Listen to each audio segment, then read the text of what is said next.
ওইদিকে তাক হচ্ছে। হ্যাঁ ওইদিকে তাকে মাত্র মেপে নিয়ে মিডিলে একটা ওপরে একটা। দেখিয়েছে উনি আমাকে দেখালো এই মাত্র। তাই দীপকে বলছিলাম এবছর আমাদের মহালয়াটা একটু অন্যরকম, স্পেশাল কিছু নেই না, এটাই স্পেশাল, এটাই স্পেশাল। এবারে এটাই স্পেশাল যে রান্নাঘর সাজছে, নিচটা পুরো একদম রেডি হচ্ছে, এই রং সব হয়ে গেছে মোটামুটি। আমি কালকে এমনিও দেখিয়েছি, এই দিকটাও রং হয়ে গেছে। হ্যাঁ সবটাই হয়ে গেছে রং। এই গেটটা বাকি ছিল গ্যারেজের, এটাও হয়ে গেছে, সবই হয়ে গেছে। বাইরে এই দুটো দিকই হয়ে গেছে। হ্যাঁ এখানে মোটামুটি একটা রং মিলিয়ে করে নেওয়া হয়েছে। এটা এই কালো কালো হয়ে গেছিল, সবটা করে নেওয়া হয়েছে। হ্যাঁ এটা অ্যাকচুয়ালি রং হয়নি কোনোদিন, এটা 2019-এ এটা বাড়ানো হলো, এর হাইটটা এইটুকু ছিল, এতটা বাড়ানো হলো, বাড়ানো হওয়ার পর এটা এমনি রাখা ছিল, ফাঙ্গাস হয়ে গেছিল, এটাকে একটু ব্রাশ করে জাস্ট মিলিয়ে দেওয়া। গাছটা তো এখনো কাটা হয়নি, এই গাছটা কাটা হবে। সাদ্দামকেই বলা হয়েছিল, সাদ্দাম তো মানে কেলেঙ্কারি করে তারপরে গাছটা কাটা মানে আর হলো না, কাজে একটু গাফিলতি করেই চলে গেছে। বেসিনটা ঠিক করেনি, কালকে ফটিকদা ঠিক করলো, প্লাস ওই জানলার ওপরটা ভালো ফার্নিশিং করেনি। রান্নাঘরও মোটামুটি হয়ে এসছে, উপরের রং হয়ে গেছে, সব হয়ে গেছে। এখন কালকে থেকে নানাবিধ সমস্যায় জর্জরিত, মানে একবার গ্যাস বন্ধ হয়ে যাচ্ছে, একবার জল তুলতে গিয়ে দেখছি পাইপে হাওয়া ঢুকে গেছে, একবার ফোনের চার্জার খুঁজে পাচ্ছি না, একবার জল ভরতে এসে দেখছি পিপির করে জল পড়ছে, ভরছে না, মানে এবারে একদম মানে তাল গোল পাখিয়ে রয়েছে। জানি না এবারে পুজো কেমন কি কাটবে, সারা পুজোটা মনে হচ্ছে বাড়িঘর পরিষ্কার করতে সাজাতে গোছাতেই লেগে যাবে। এবারে আমরা প্রপার পুজো কাটাবো, নৈহাটির বেস্ট পুজোটা, কালী পুজোটা। হবে না এখন, কিছুই হবে না এখন, 5টা বার এরকম সাউন্ড হবে। এটারও বয়স হয়ে গেছে, এইটার বয়স দ্বীপের থেকে 1 বছর বড়, এইবার এটা চলবে। ওই 5টা সাউন্ড মানে হচ্ছে ঠিক আছে, রান্নাঘরে যে আলোর সমস্যাটা ছিল একদম চলে গেছে। এখানে দাও বুঝতে পারো না, এই পজিশনটা একটু চেঞ্জ করলে বুঝতে পারবো। ওটা বাদ দাও, ব্যাকগ্রাউন্ড বাদ দাও, এখানটা দেখো আলোটা অনেক ক্লিয়ার আসছে এখন একদম। তাও এটা ফ্লো এখনো পুরো আসেনি, পাম্প চালিয়েছি। পাম্পে জল তুলেছিলে সকালে? হ্যাঁ তুলেছিলাম, কালকে পাম্পে জল ছেড়ে দিয়েছিল না, ওই জন্য সব মুশকিল হয়ে গেছে। কি করছে এগুলো, টানাটানি করছে নাকি? ওইখানে মিস্ত্রি দাদা ওখানে কাজ করছে, ওয়াশিং মেশিন দেখে মাথার উপরে কিন্তু তার রয়েছে, ওইটা তলায় চাপা আছে তাই একটু সুবিধে। বলেছি কিন্তু ফ্লোর পেন্ট করলে টানাটানি কম করতে হবে, তখন চাপা রয়েছে না, ঘষা যাবে না বেশি। কেমন লাগছে এখান থেকে তার গেছে, আরে এটা দিয়ে ওই মেশিন চালিয়ে কাটা হচ্ছে। এই প্লাগটা লাগে, এই প্লাগটা এখানটা নিয়ে এসে এই প্লাগটা আস্তে করে লাগিয়ে দেবে এটাতে। হ্যাঁ ও একটা দিয়ে দিয়েছে, মোবাইল চার্জ দিয়েছে।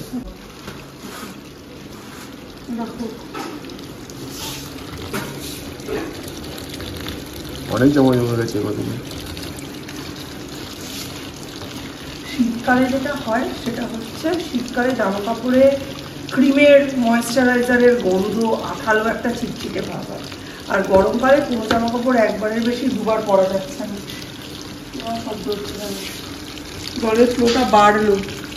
গরমকালে আবার কোনো জামা কাপড় একবারে বেশি দুবার পরা যাচ্ছে না, একবার পরা হচ্ছে, তারপর সেটা অল্প সাবান বেশি কমফর্ট দিয়ে আবার ধুয়ে শুকিয়ে আবার পরতে হচ্ছে। অ্যাকচুয়ালি পাইপের মধ্যে না অনেক হাওয়া ঢুকে গেছে কালকে, ওই জন্য এরকম শব্দ হচ্ছে।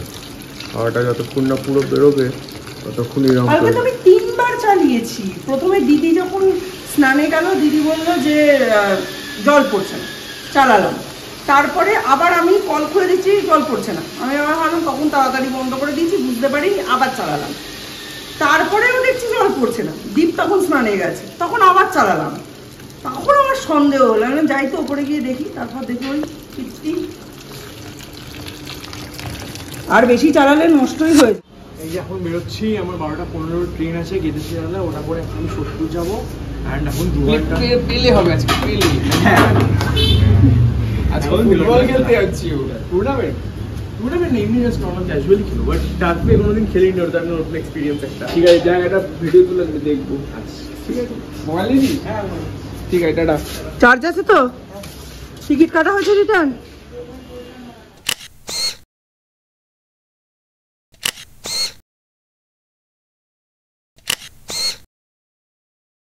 জুতো দিয়েছো কারণ জামা তো প্রচুর হয়েছে, ওই যে জামা দেখানোর জন্য এনেছি। আমি এই যে টাকা দিয়েছি আমি কিনবো না। হ্যাঁ, তোমার হ্যাঁ। যখন এই শীতকালে কত কি কিনতে হয়? শীতকালেও কিনতে হবে, এখন অনেক জামা কাপড় বাতিল হবে ওর।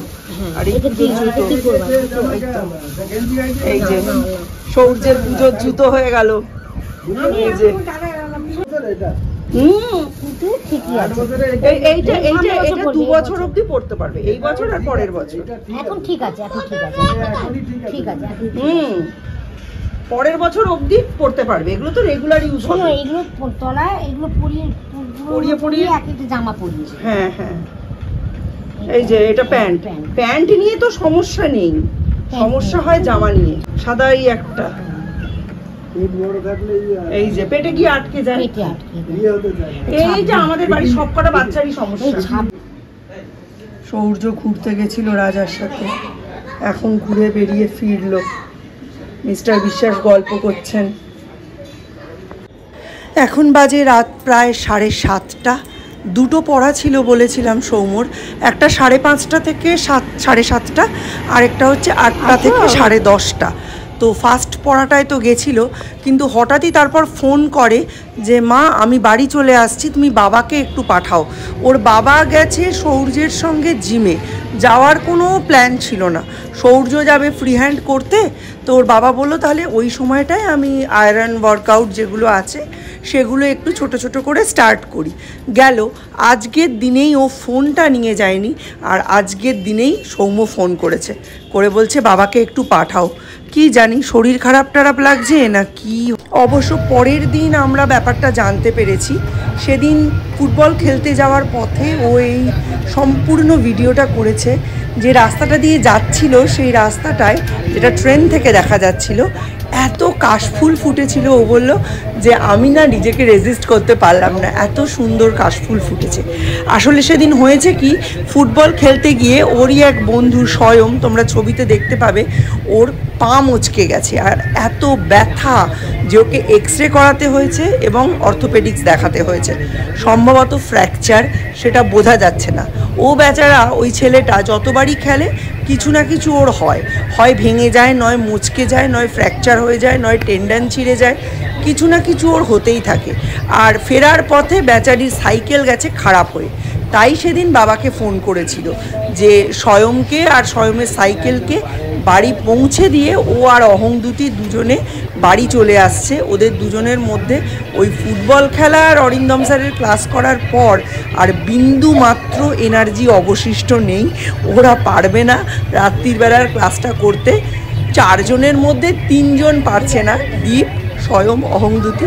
তো স্যারকে ওরা 3 জন মিলে ফোন করেছে, আলাদা আলাদাভাবে ফোন করেছে। কেউ মেসেজ করেছে যে স্যার আজকে আমরা আসতে পারছি না।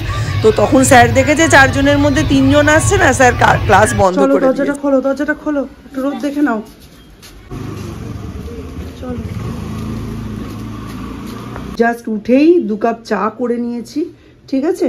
চাটা আমি আর সৌম্য খাবো, আর মিস্ত্রি দাদাকেও একটু দেবো, ওনারটাও আলাদা করে রেখেছি। তারপর আমি সমস্ত কাজে হাত দেবো। কিন্তু আজকে প্রচণ্ড গন্ডগোল। কদিন ধরে দেখেইছো বারবার গ্যাস সিলিন্ডারটা থেকে গ্যাস বেরিয়ে যাচ্ছে, অফ হয়ে যাচ্ছে, খুব গন্ডগোল হচ্ছে। তো কালকে আমি সুভাষদাকে ফোন করেছিলাম।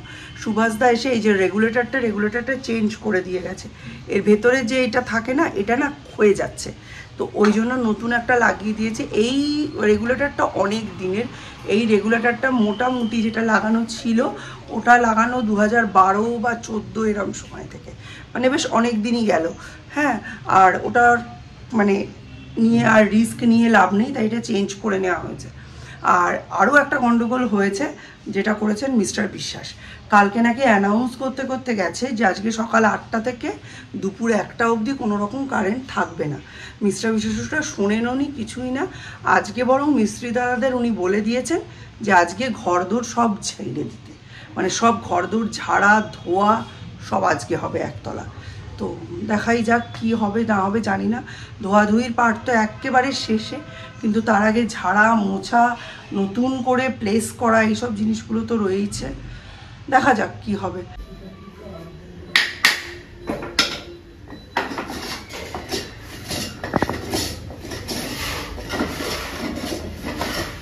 তোমাদের দেখাই আমার ক্যাবিনেটের কাজ আজকে একটু ব্যাহত। আজকে উনি এসেছেন, কিন্তু আজকে যেহেতু কারেন্ট নেই মেশিন চালাতে পারছেন না। এই হচ্ছে ক্যাবিনেটটা যেটা লাগানো হবে, সাইকেলটা সামনে।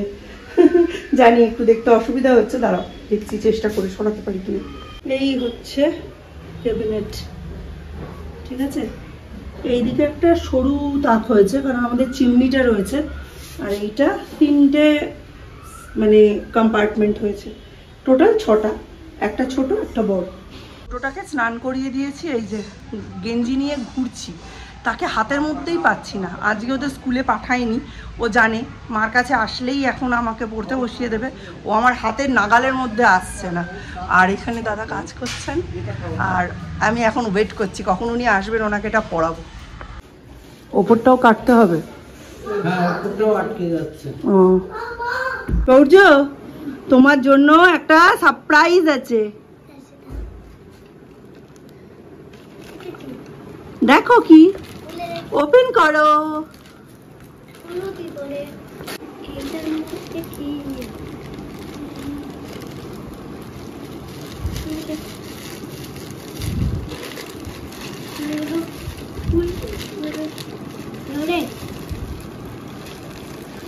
কি এটা, কি মনে হচ্ছে, খুলে দেখো। হেল্প করবো? হ্যাঁ এই তো হেল্প করলাম। কি এটা?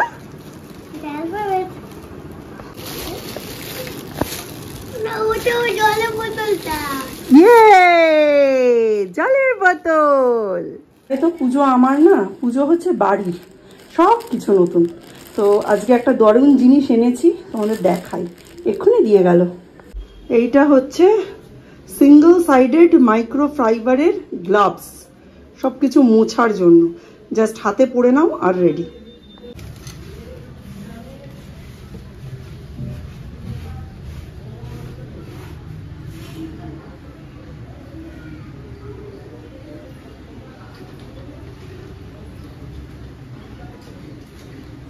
আজকে 12টা 18, মিস্ত্রি দাদাদের একটু চা দিয়ে দিলাম। আর আজকে এখনো অবধি কারেন্ট নেই, একটার সময় অবধি কোনো রকম মেশিন চালানো যাবে না, তাই হাতেই ছেনি হাতুড়ি নিয়ে সমস্ত কাজ করতে হচ্ছে।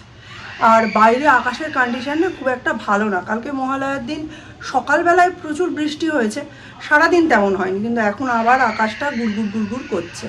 আমার মনে হয় আবার আজকে বৃষ্টি হবে। এবারে একটু আগে বৃষ্টিটা হলো না, পুজোর সময় শুনেছি ভাসাবে, মহালয়া থেকে দশমী অবধি নাকি বৃষ্টি হবে। হয়তো একটা না হবে না, কিন্তু রোজই একটু একটু হবে। থাক, পুজোটা বাচ্চাদের মাটি না হলেই হলো। এই বছরকার এই কটা দিন যদি বাচ্চারা আনন্দ করতে না পারে, বাচ্চাদের তো মনে কষ্ট অবশ্যই, কম বয়সীদের ঘুরতে যাওয়ার বেড়াতে যাওয়ার কষ্ট অবশ্যই, কিন্তু বাড়ির লোকেদেরও কষ্ট কম না। বাচ্চা কাচ্চা ঘরের মধ্যে থাকলে তাদের হুকুম তামিল করতে গিয়ে বাড়ির লোকেদের পুজোটা যায় মাটি হয়ে। এটা বানাও ওটা বানাও, কারণ বাইরে খেতে যেতে পারে না, জামা কাপড় পরে বেরোতে পারে না, বাড়ির ভেতর থাকে আর মা বাবাকে জ্বালায়। আকাশের অবস্থাটা দেখো খালি, পুরো গভীর মেঘে ঢাকা। ভালো করে একটু বৃষ্টি হলে আমার ছাদে জল দিতে যেতে হয় না, লাভের মধ্যে এই হয়। এখনই মিস্ত্রি দাদাদের সাথে কথা বলছি, কথায় কথায় উঠেছে আমার বাপের বাড়ির কথা, যে ডাক্তার শ্যামল ঘোষ, ডাক্তার আর ঘোষ, কার্পেন্টার দাদা বলছেন আমার 19 দিনের অসুখ 30 টাকা ভিজিটে এক ওষুধে সারিয়ে দিয়েছিলেন। শুধু সেই ওষুধটার দাম পড়েছিল 85 টাকা আর ভিজিট ছিল 30 টাকা। সেই সব দিনগুলোর কথা। সে হচ্ছে সেই মানুষটাই এখন পুরো একদম মাথা টাথা নষ্ট, ভালো করে ডিসিশান নিতে পারেন না, দেখতে পারেন না, মানে কিছুই করতে পারেন না।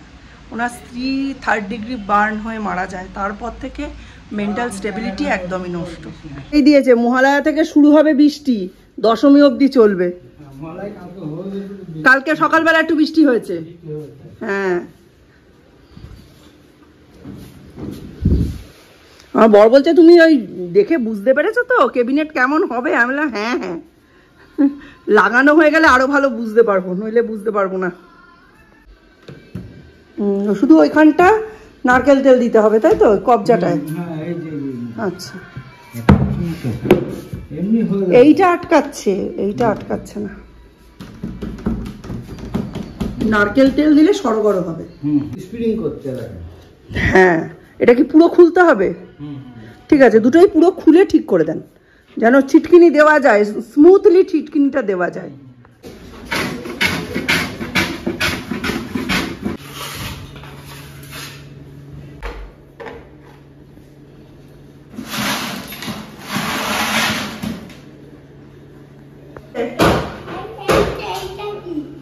এইটা তো পুট্টি লাগিয়েছে, পুট্টি।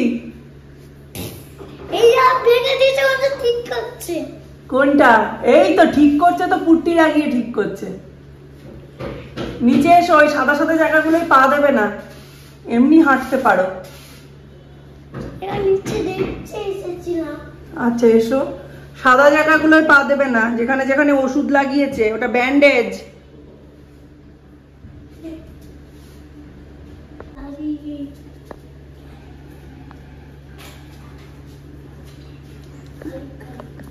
বাবার ঘরের দরজা ঠিক হয়েছে? সাদা করে দিয়েছে? আগে তো খুলে ফেললো, এখন সাদা করে দিল, তাই না? এ বাবা, কি হবে সামদানে। আর বাথরুমটা একটু দেখে এসো।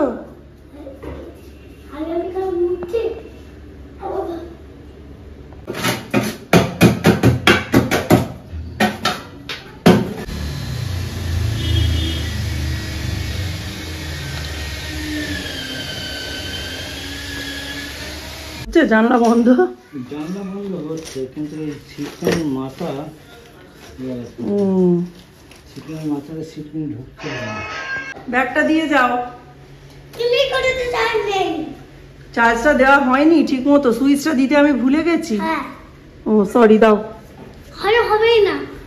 কি সরি হবে না? না, নেক্সট উইক থেকে ব্যবহারের জন্য এই যে এই 3টে মাইক্রোফাইবার ক্লথ এনেছি। এই যে 3টে মাইক্রোফাইবার ক্লথ ইউজ হবে মেনলি রান্নাঘর, তারপরে ওপর আর নিচ ঝাড়া টাড়ার জন্য। আরও কয়েকটা আনতে হবে, বাট আপাতত এই 3টে।